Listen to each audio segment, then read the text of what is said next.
السلام علیکم ورحمۃ اللہ وبرکاتہ۔ وعلیکم السلام ورحمۃ اللہ وبرکاتہ۔ حضرت، عوام کی طرف سے کچھ سوالات ہمارے پاس آئے ہیں اور ان کے ذہنوں میں اس ماحول کو لے کر کے ابھی نماز تراویح، روزہ کو لے کر کے کافی کچھ ان کے ذہن میں الجھن پیدا ہوئی ہے۔ اس لیے ہم ان سوالوں کو لے کر کے آپ کی بارگاہ میں آئے ہیں تاکہ آپ ان سوالوں کے جوابات شرعی طور پر ہمیں پیش فرمائیں۔ تو سب سے پہلا میرا سوال یہ ہے کہ نماز تراویح کے لیے کیا جماعت ضروری ہے؟ دیکھیے، نماز تراویح کے لیے جماعت سنت کفایہ ہے۔ سنت کفایہ کا مطلب یہ ہوتا ہے کہ اگر کچھ لوگوں نے ادا کر لی تو باقی سارے لوگ بری الذمہ ہو جائیں گے۔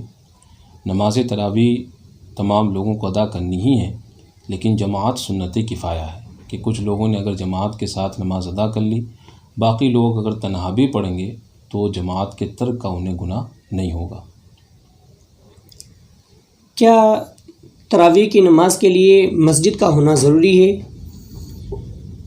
نماز تراویح کے لیے مسجد کا ہونا بھی ضروری نہیں ہے۔ آپ گھروں پر بھی نماز تراویح جماعت کے ساتھ یا تنہا ادا کر سکتے ہیں۔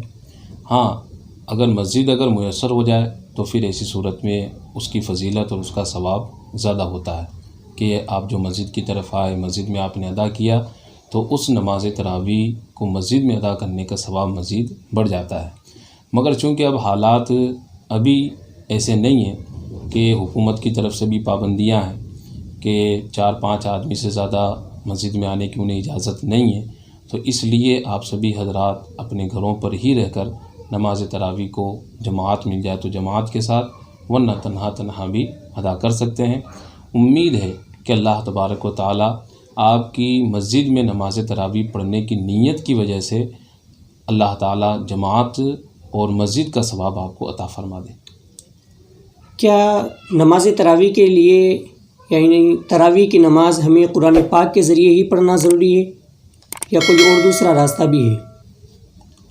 دیکھیے، نماز تراویح میں قرآن پاک کا ایک مرتبہ پڑھنا یا سننا یہ سنت موقدہ ہے۔ ایک ختم سنت موقدہ ہے۔ نماز تراویح میں 2 ختم کیے جائیں تو یہ بہتر ہے، 3 ختم کیے جائیں تو یہ سب سے زیادہ افضل ہے۔ ابھی چونکہ حالات ایسے نہیں ہیں کہ ہر جگہ پر نماز تراویح میں قرآن پاک مکمل کیا جائے، اس لیے جہاں جن لوگوں کو آسانی ہو تو شریعت اجازت دیتی ہے کہ وہ قرآن پاک کے ذریعے سے تراویح کی نماز پڑھیں، اور جہاں پر مشکلیں ہوں، پریشانیاں ہوں، نماز تراویح قرآن کے ساتھ میں ادا نہیں کی جا سکتی ہے، تو وہاں پر وہ قرآن پاک کی دیگر متعدد اور مختلف صورتوں کے ذریعے سے یا علم ترا کے ذریعے سے بھی نماز تراویح ادا کر سکتے ہیں۔ جیسے کہ حضرت آپ نے بتایا کہ نماز تراویح صورتوں کے ذریعے سے، علم ترا کے ذریعے سے بھی پڑھی جا سکتی ہے، جی، تو کچھ لوگوں کے ذہن میں سوال یہ آ رہا ہے کہ ان جب صورتوں کو ہم پڑھیں تو ان کی ترتیب کیا رکھیں، کس طرح سے ان کو پڑھا جائے؟ دیکھیے، قرآن پاک ترتیب سے پڑھنا یہ واجب ہے۔ اب فقہائے کرام نے لوگوں کی آسانی کے لیے حکم دیا ہے کہ آپ علم ترا سے تراویح پڑھیں، ورنہ علم ترا سے پڑھنا کوئی ضروری نہیں ہے۔ پورے قرآن پاک میں جہاں کہیں پر بھی آپ کو جتنا بھی یاد ہے، مختلف طریقے سے آپ نماز تراویح میں وہ قرآن پاک، وہ صورتیں آپ پڑھ سکتے ہیں۔ اب علم ترا میں چونکہ آسانی ہوتی ہے کہ 10 صورتیں ہیں، آپ لگاتار وہ 10 صورتیں پڑھتے رہتے ہیں تو 10 تراویح ہو جاتی ہے، پھر اسی کو آپ دوبارہ پڑھتے ہیں تو 20 رکعت تراویح ہو جاتی ہے۔ تو مختصر صورتیں ہیں اور ترتیب بھی ہے، تو یاد رکھنے میں بھی آسانی ہوتی ہے اور پڑھنے میں بھی آسانی ہوتی ہے، اس لیے علم ترا سے تراویح پڑھی جاتی ہے۔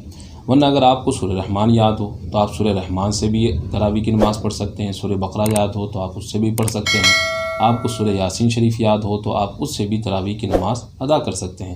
تراویح کی نماز کے لیے یہ ضروری ہے کہ سورہ فاتحہ کے بعد کم سے کم قرآن پاک کی 3 آیتیں پڑھنا یہ واجب ہے۔ اب 3 چھوٹی آیتیں یا ایک بڑی آیت جو 3 چھوٹی آیتوں کے برابر ہو، وہ آپ نماز کے اندر ادا کریں اور اس کے ذریعے سے بھی آپ اپنی تراویح کی نماز کو ادا کر سکتے ہیں۔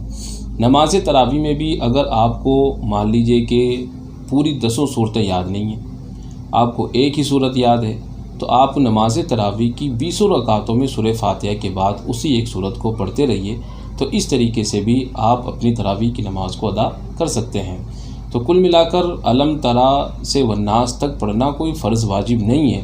اگر آپ کو یاد نہیں ہے یہ 10 صورتیں، اس کے علاوہ کوئی صورت یاد ہے تو وہ صورت بھی آپ سورہ فاتحہ کے بعد پڑھ کر نماز تراویح کو ادا کر سکتے ہیں۔ شکریہ حضرت، آپ نے ہماری ان چند سوالوں کے جوابات اچھی طرح سے نوازے۔ السلام علیکم ورحمۃ اللہ وبرکاتہ۔ وعلیکم السلام ورحمۃ اللہ۔